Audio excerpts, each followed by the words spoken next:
Good afternoon, everyone. It is quasi-Friday because it is Holy Week. I hope everyone is having a blessed Holy Weekend, that everyone does have a very fine Easter, probably with some streamlined family activities. But I appreciate you joining us today, April 9th, core messaging message from DPI.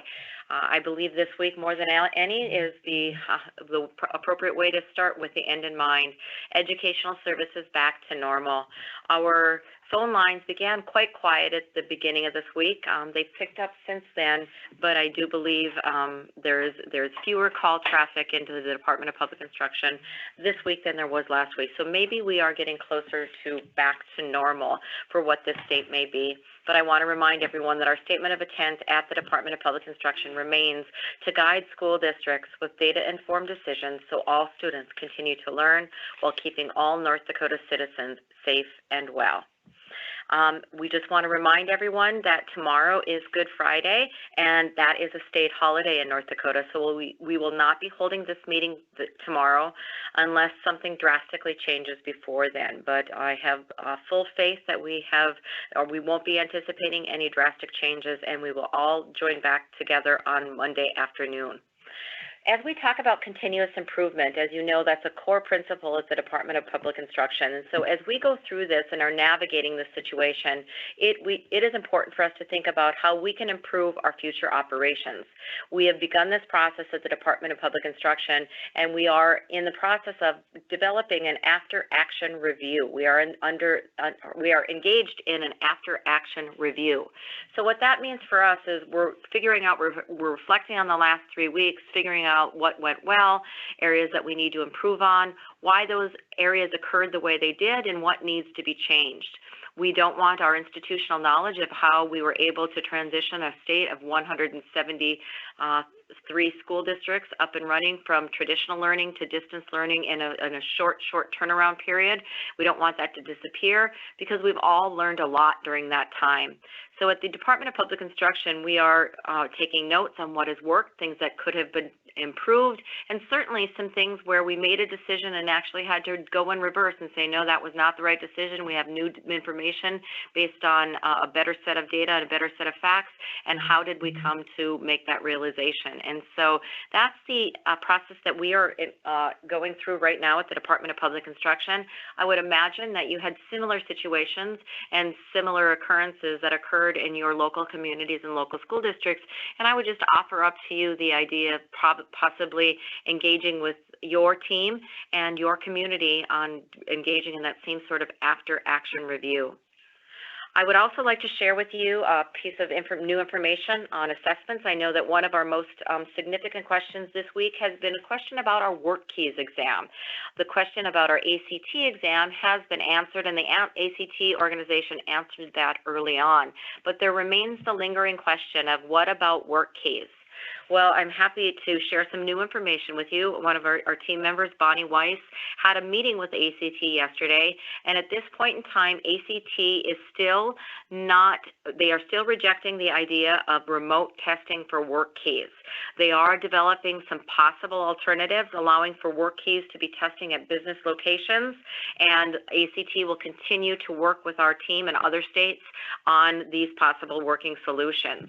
I've expressed to Bonnie and all of the DPI team to ensure that to be certain to express the urgency and importance of making a decision about this and alternative plans sooner rather than later, as we have a whole host of North Dakota students that have worked hard their entire school career to earn a CTE scholarship that incorporates the requirement of certain work keys scores.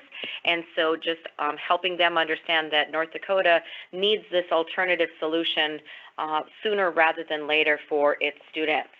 To that end, I also wanted to update you that Jim Upgren and a host across agency team of people have been working on language for an executive order to the governor to suspend the language that requires that the work keys and ACT exam scores be taken and be achieved before a student graduates from high school.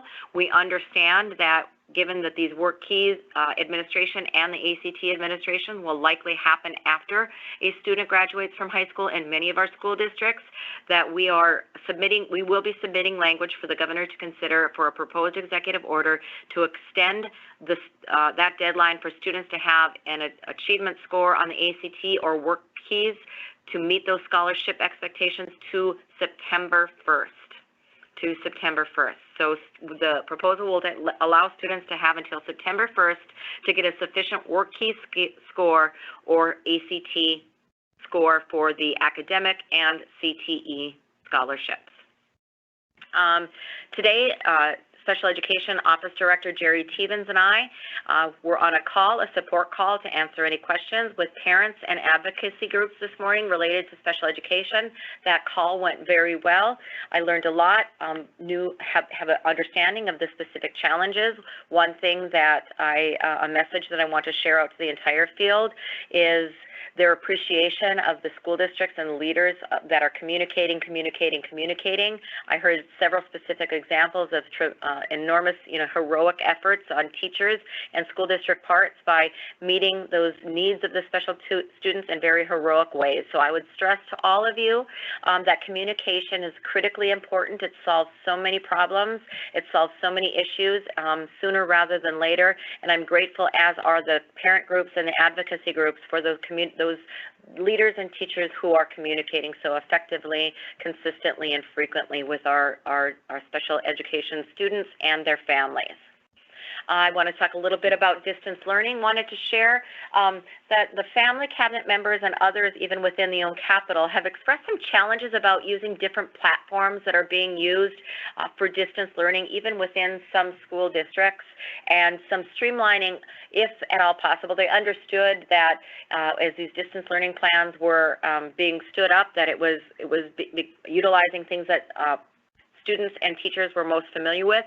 But as we move through this, I think there is an appreciation for if there's an opportunity to maybe become more efficient and unify the distance learning platforms, that it might be Google Classrooms for one teacher and or a Teams environment for another teacher, that's been hard for some of their students and families to navigate. So some streamlining and unification of those platforms of instructional delivery is something to think about.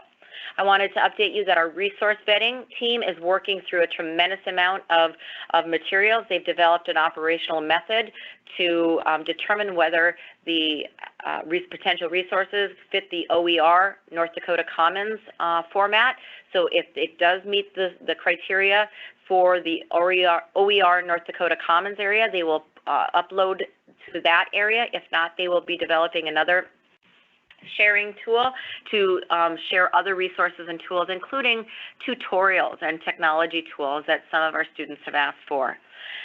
On Monday, I will be meeting Lucy Fredericks, our Native American Multicultural Office Director, is coordinating and facilitating the meeting that Scott Davis and I chair, the Indian Affairs Commissioner and I chair, so that North Dakota Indian Education Advisory Committee is meeting on Monday. I'm looking forward to the information from tribal leaders about COVID-19 impact and the effectiveness of distance learning and their lessons learned and challenges.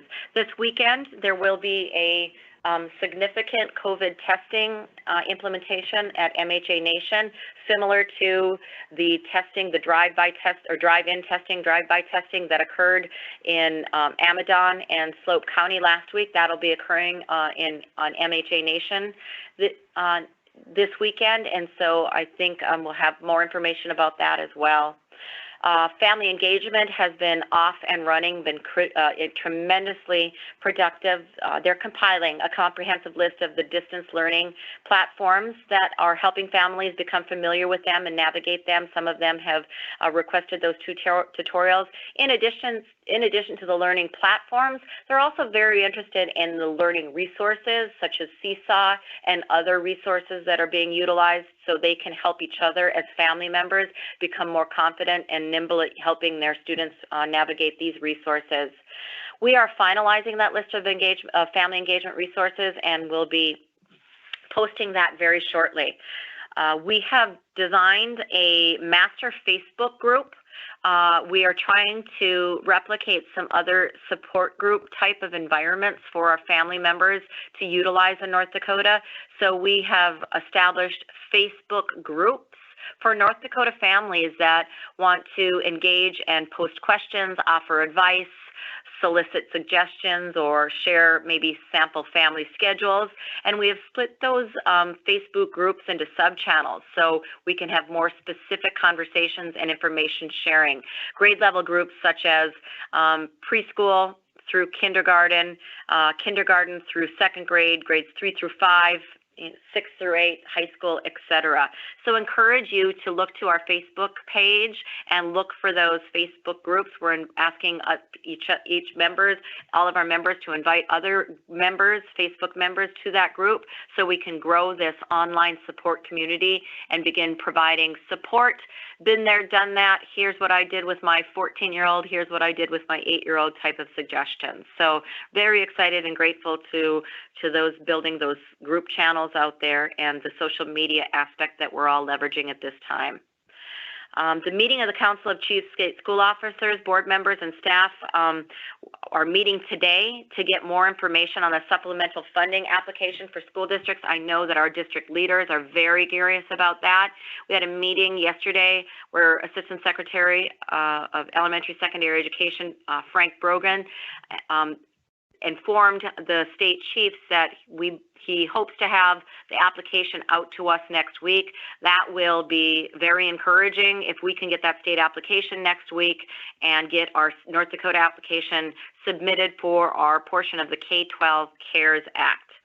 We continue to work on the transportation funding questions and our audits through our fiscal office and our foundation aid office. And I also wanted to just mention again that we distributed information about the governor's executive order on teachers' evaluation. So that's some information that has gone out, communicated to building principals and district leaders. We've also been fielding a lot of questions about summer school and driver education issues. Wanted to inform you that if you plan on having summer school, please just submit your application to the best of your ability with the knowledge that you have as of today, how you would like or are planning to conduct your summer school instruction. At this point in time, some of you may still believe that it will be face-to-face. Some of you may be planning for distance education, but if the opportunity avails itself that you would transition to building access if possible, just submit your application when it's convenient for you before the deadline and with the best information that you have available to you, and understanding that this is a fluid situation and things are changing probably now on a weekly basis, not so much on an hourly basis as they were last week, but know that we're here to help and support you and meet the needs of your students and families as best we can. So thank you. With that, I appreciate your time. I'm going to end today with a quote again, but this time I'm going to end a quote not with Mr. Rogers, but from one of my favorite authors as a child, A.A. Milne, who those of you who are librarians or former librarians like me will immediately recognize, or maybe just children's book lovers. That's the author of Winnie the Pooh. So I'll end with this. You're braver than you believe, stronger than you seem, and smarter than you think. So thank you all for bringing your talents and your resources to students of North Dakota. Have, as I said, a blessed Holy Week and a very, very blessed Easter. Thank you.